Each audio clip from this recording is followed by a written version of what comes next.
Welcome back to Memory Lane, Deciduous Tree, the place where stories find their roots. Tonight, we wander into a tale that begins with something small, a simple heart carved into the bark of an old oak tree.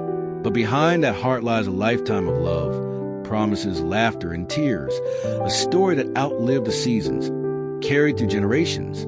The tree stood at the edge of the meadow, tall and proud, its branches spreading wide as though embracing the sky itself. To the townspeople, it was just another oak, but to Henry, it was everything. He was barely 20 that autumn evening, his hands shaking as he pressed a pocket knife against the rough bark.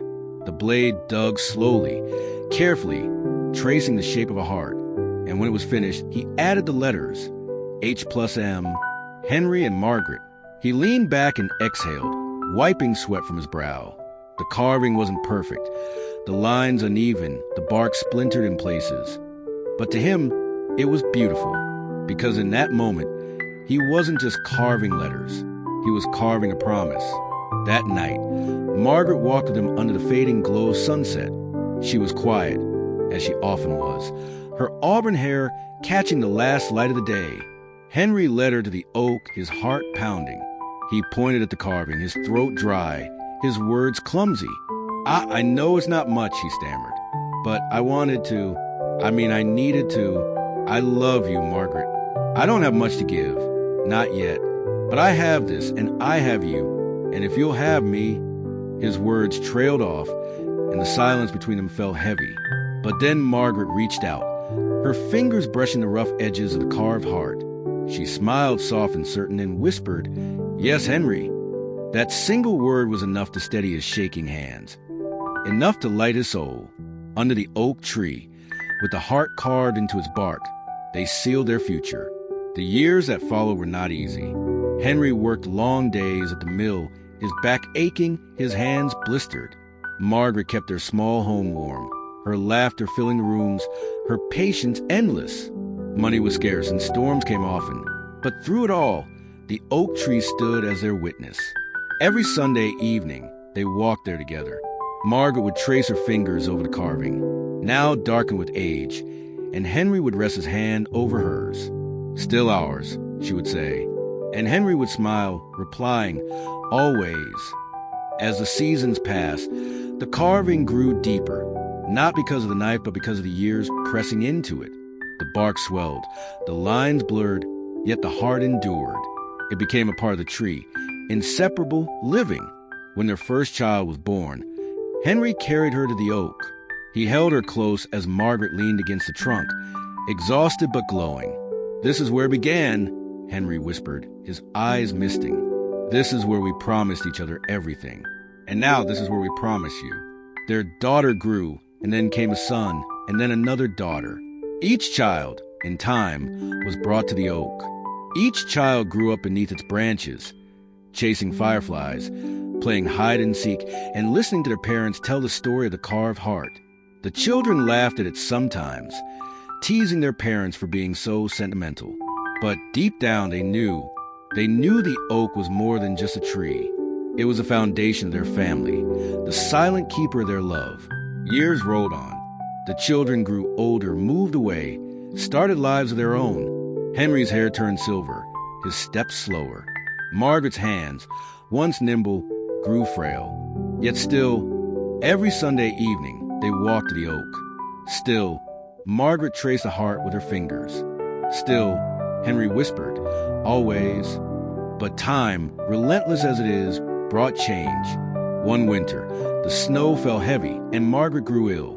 Henry sat by her bedside, his heart breaking with every cough, every labored breath. He held her hand, whispering promises he couldn't keep, praying for time he couldn't buy. On a quiet morning, with the world outside wrapped in white, Margaret slipped away. Henry sat alone, her hand still in his tears falling silently onto the blanket. For weeks, he wandered the house like a shadow. Every corner echoed with her absence. But one evening, he found himself standing before the oak once more. His hand trembled as he reached out, tracing the heart carved so long ago. The bark was rough, the lines faint, but it was still there, still theirs. He pressed his forehead against the tree and whispered, always. And though she was gone, he felt her there, in the carving, in the oak, in every root and branch that had stood with him through the years. The town changed around him, new houses rising, new families arriving, but Henry remained. Each day he visited the oak. Sometimes he spoke to it, telling Margaret about his day. Sometimes he simply sat beneath it, letting the silence hold him. People thought him odd, the old man who lingered by the tree, but Henry didn't care, for to him, the oak was not just wood and leaves. It was a memory.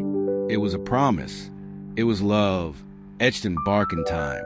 As Henry's strength waned, he began to wonder what would become of the oak after he was gone. Would anyone remember? Would the carving fade into nothing, swallowed by the years? He feared the thought of their story being lost, of their love disappearing with him. So one spring, he gathered his grandchildren beneath the tree. Their laughter filled the air as he told them the story of a young man with shaking hands, a pocket knife, and a heart full of love. He showed them the carving, guided their fingers over the faint lines. "This," he said, his voice thin but steady, "is where it all began. This tree holds our story. And someday when I'm gone, I hope you'll come here and remember. Not just me, not just your grandmother, but the love that built everything you see." The children listened wide-eyed, the weight of his words sinking deep into their hearts. For the first time, they understood. That evening, as the sun dipped below the horizon, Henry sat beneath the oak once more. He leaned against the trunk, closed his eyes, and let the memories wash over him. Margaret's smile, their children's laughter, the countless Sundays spent tracing the heart. And in that moment, he was not alone. The seasons turned again, as they always do. Spring spilled into summer, summer into autumn, and autumn back into winter. Each cycle wore gently against the tree's bark, softened the carving further, but never erasing it.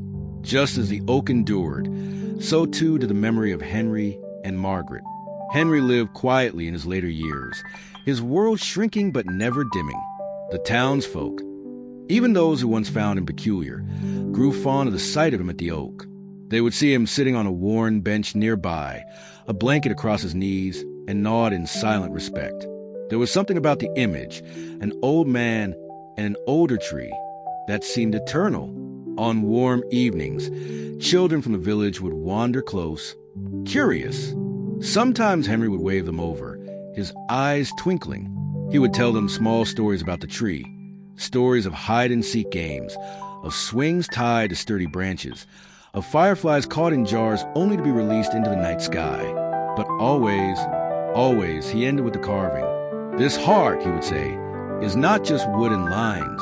It is love, real love, the kind that grows stronger, not weaker, with time. Do you understand?" The children would nod, though most did not fully understand. Yet something in Henry's voice lingered with them, the way it carried both sorrow and joy in equal measure. One autumn evening, when the leaves burned bright with crimson and gold, Henry walked slower than usual. His cane dug into the earth as he approached the oak, his breath shallow but steady. He sat beneath the tree, pressing his back against its trunk. The carving was faint now, worn by decades. His fingers traced it gently, his touch lingering as though afraid to let go. "I'll be with you soon," he whispered. "Wait for me, Margaret." He closed his eyes and the world fell quiet. The rustle of leaves, the distant chirp of crickets, the creak of branches, they became a lullaby. And in that peace, Henry drifted into sleep. When a neighbor found him the next morning, he was still there, his face calm, his hand resting over the carved heart. He had gone the way he had lived, gently, faithfully, and always by Margaret's side, even in spirit. News of Henry's passing spread quickly through the small town. People who barely knew him felt a tug of sadness, for he had become something of a symbol to them. His devotion, his quiet presence beneath the oak, had turned into part of the town's identity. At his funeral, the oak tree became the gathering place. Family, friends, and neighbors stood in its shade, the carved heart at their backs, as they remembered the man who had loved so deeply. His children spoke of his kindness, his steadfastness, and the quiet strength with which he had lived his life. His grandchildren, their voices trembling, retold the story of the carving, ensuring that every person present understood the depth of its meaning. And when the final words were spoken, when the mourners drifted away, the family remained. They sat in silence beneath the oak, letting the memory of Henry and Margaret wrap around them like the roots beneath the soil. Over the years, life continued. Children grew, seasons shifted, and the town changed as towns always do. But the oak tree remained, and so did the heart. It became a place of pilgrimage for the family. Weddings were celebrated beneath its branches, newborns introduced to the world in its shade. Farewells whispered into its bark. Generations found themselves drawn back to carving, fingers tracing the same lines Henry once made with his trembling hands. One of Henry's granddaughters, Lily, became especially attached to the oak. As a child, she had listened to his stories with wide eyes, and as an adult, she returned to the tree often, seeking solace in its strength. When her own life grew difficult, when she faced heartbreak, uncertainty, or loss, she came to the oak. She sat beneath the heart and remembered her grandfather's words. This is love, real love, the kind that endures. Lily carried that lesson into her own life. When she met someone she loved, she brought him to the oak. Standing beneath its branches, she told him the story of her grandparents, of the heart carved long ago. She placed his hand over the carving, the bark rough beneath their fingers, and whispered, "This is what I want, not perfection, not riches, just love that lasts." Years later, when they married, the oak tree stood as witness. Photos were taken beneath its boughs, laughter echoing through its leaves. The carved heart, though weathered, gleamed in the sunlight, as if smiling down upon them. And so, the story did not end with Henry and Margaret. It wove itself into the lives of those who came after, binding them together with threads of memory and devotion. The oak became more than just a tree. It became a living legacy, a symbol of love that could not be erased by time. But time is a relentless artist, carving its own marks into the world. Decades later, storms battered the town, fierce winds snapping branches, rain pounding against roofs. One particularly harsh winter, lightning struck the meadow, splitting smaller trees and scorching the earth. The oak bore the scars, a deep fissure in its trunk, charred bark, weakened limbs. For a while, the family feared it would fall. They gathered around it, discussing what to do. Some thought it best to cut it down before it became dangerous. Others argued fiercely, unwilling to let go of something so sacred. Lily, now older, stood with her children beneath the wounded tree. She touched the carved heart, still faintly visible despite the years, and spoke with quiet determination. "We can't let it go. Not yet. This tree is part of us. If we take it down, we lose more than wood and bark. We lose our story." Her children nodded, understanding. Together, the family cared for the oak, bracing its trunk, trimming its broken branches, tending the soil around its roots. Slowly, the tree healed. Its scars remained, but it stood tall once more, strong, resilient, and perhaps that, too, became part of the lesson. That love is not without scars, that it weathers storms, suffers wounds, yet endures. The heart remained, faded, yes, but eternal. Each new generation traced it with reverence, adding their own silent promises to bark. And though Henry and Margaret were long gone, their story lived on in every touch, every whisper beneath the oak. Because love, once planted, does not die. It grows roots. It branches out. It shelters and sustains. And in the meadow, under the sky, one oak tree stood as proof. Years slipped into decades, and the meadow that once felt hidden away from the world began to change. Paths were cut through grass, benches placed along the edges, and children's laughter became a familiar sound as the town expanded around it. What had once been a quiet clearing for Henry and Margaret was now a small park, a gift from their descendants who wanted the place to be shared. At the center of the park stood the oak, weathered, scarred, but still alive. Its branches spread like arms, sheltering all who came. The carved heart, though faint, remained a silent witness to the flow of generations. Visitors often paused when they noticed it. Some assumed it was the mark of teenagers in love, carved just a few years ago. Others, curious, would ask the groundskeeper or the locals about it. And the story was always told. Henry and Margaret, the young couple who had carved their love into bark and carried it through life. It became folklore, a tale parents told their children. Sweethearts whispered to each other as they strolled hand in hand. Lily, now with silver hair, sometimes walked the park with her grandchildren. She would stop at the oak, run her fingers across the fading lines, and smile softly. "This," she told them, "is where it all began. Your great-grandparents gave us more than a story. They gave us a way of living." One of the children, a boy named Samuel, seemed especially moved by the tale. He would linger beneath the oak, sketching the heart in his notebook, or sitting quietly with his thoughts. He grew up listening to the rhythm of the story, not just of Henry and Margaret's love, but the endurance of something greater than any one life. As Samuel entered his teenage years, the world around him shifted. Technology hummed in his pocket. Voices of friends came through glowing screens, and life felt faster, louder, more fleeting. Yet, whenever he felt overwhelmed, he returned to the oak. There, in the hush of its leaves, he felt the grounding presence of his family's story. One summer evening, Samuel sat beneath the tree as twilight deepened into dusk. He leaned back, watching the stars blink awake in the sky. His sketchbook lay open, filled with drawings of the oak, of the carving, of two figures holding hands beneath its branches. He whispered aloud, though no one was near, "I hope I find something like this, something that lasts." He didn't know it then, but that quiet wish beneath the oak would guide his life in ways he could not yet see. As the years passed, Samuel became the storyteller of the family. At reunions, it was he who retold the tale, weaving it with fresh words but keeping the heart intact. He spoke not only of Henry and Margaret, but the lessons their love had passed down: patience, loyalty, resilience. His voice carried both pride and reverence, as though he understood that he was not simply repeating history, but protecting it. One spring, when Samuel was in his 20s, he brought someone new to the tree. Her name was Elena. She was quiet, thoughtful, with eyes that seemed to hold both strength and gentleness. They sat together beneath the oak, and Samuel told her the story, just as it had been told to him. Elena listened, her fingers brushing the carving as though tracing invisible threads. "It's beautiful," she said softly. "Not just the love, but the way it continues, the way it lives here in this tree in you." Samuel felt something stir in him then, the recognition of kindred spirit, the same way Henry must have once looked at Margaret. He took her hand, and for a long moment, neither spoke.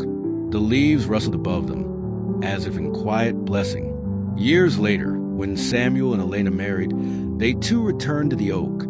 Family and friends gathered beneath its branches, the heart carved into its trunk watching silently. Vows were spoken, promises exchanged, and laughter echoed through the meadow. And once again the story grew. Time, however, is a patient sculptor. The oak grew older, its bark thickening, its branches sometimes brittle with age. There came a day when arborists from the town council visited, worried about safety. They studied the tree, their faces grave. "It's still standing," one said, "but it won't last forever. We may need to think about replacing it before it falls." The family protested. Of course, the thought of losing the oak was unbearable. Yet Samuel, now older, spoke with calm wisdom. "We can't stop time," he said, "but we can make sure this story doesn't die with the tree." And so they acted. They took careful rubbings of the carving, preserving its lines on paper. Artists were commissioned to recreate it in stone, to stand in the park should the oak ever fall. They collected acorns from a tree and planted them in rich soil, raising saplings that might one day carry its legacy forward. But most importantly, they kept telling the story. At gatherings, at bedtime, in quiet moments beneath the fading heart, they spoke of Henry and Margaret, of the love that had weathered storms, of the oak that had stood through generations. When the day finally came, a storm, fierce and wild, tear into the town, the oak could no longer hold. With a great shudder, it fell. The sound echoed through the park like a sigh, heavy and final. The townspeople mourned as though they had lost a friend. But in the clearing where the oak once stood, the family planted one of its saplings. Young, slender, reaching for the sky. They placed a stone beside it, engraved with the carved heart, so that all who passed would know the story. And though the old oak was gone, the meadow felt alive still. The saplings swayed in the wind, carrying whispers of the past, promises of the future. Children played around it. Lovers carved their own initials into bark nearby, and the story continued to weave itself into new lives. Years later, when Samuel was old and gray, he brought his great-granddaughter to the park. The sapling had grown tall by then, its branches spreading wide, its trunk strong. The stone with the carved heart stood at its base, weathered but clear. "This," Samuel said, his voice soft but steady, "is where your story begins. Long ago, your great-great-grandparents carved their love into a tree. That tree is gone now, but the love remains. Because love doesn't end. It changes, it grows, but it never dies." The child, wide-eyed, touched the stone with her small hand. "Will I have a story like that?" she asked. Samuel smiled, his eyes misty. "Yes, if you're patient, if you're kind, if you choose love that lasts. Then one day, you'll have your own story, and you'll tell it, so it never fades." They stood together in silence, the branches above them swaying, the air carrying the scent of earth and memory. And in that moment, it was as though Henry and Margaret stood with them still, their love echoing through time, rooted in the earth, blossoming into eternity. Because love is not just a feeling. It is a seed planted, a tree grown, a heart carved into the fabric of life. And sometimes, if you listen closely in the rustle of leaves, you can still hear it whisper, "This is love, real love, the kind that endures." Welcome back to Memory Lane, Deciduous Tree, the place where stories find their roots. Today's story is about the carved heart, a young man's simple carving of love on a tree that grew into a timeless legacy, carried across generations. This tale reminds us of how love, patience, and family traditions can outlast even the strongest oak tree, leaving behind memories that never fade. Sparkles, what memory does this story bring back for you? Share your thoughts in the comments. We'd love to hear your story. If you enjoy heartwarming tales of love, family, and tradition, make sure to like this video, subscribe to Memory Lane, and comment with your favorite memory. Pushpin Watch next. Summer Days, a story of a father's love. SEO tags, nostalgic stories, storytelling channel, heartwarming tales, true life stories, generational memories, community stories, emotional storytelling, inspirational short stories. Every memory has a story. Thank you for walking with us down memory lane.